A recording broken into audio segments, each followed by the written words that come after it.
Ayan. Nagluto ako ng sayote with carne norte. Sasalin ko na po. Ayan, kitang-kita nyo mga kablog. Sarap ng ulam ni Alvin Claudio. Ngayon.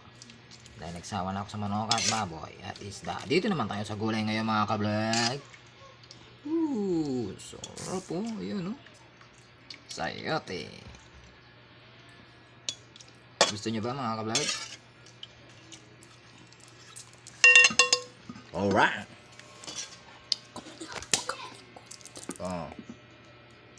Salin natin ang dahan-dahan ang niluto kong sayote. Ginisa sa kanin norte. On the house. Ayan. Kita-kita nyo kung paano ko malakas kumain ng mga ano ko pag ito ang ulam. Ginisa sayote. Yan.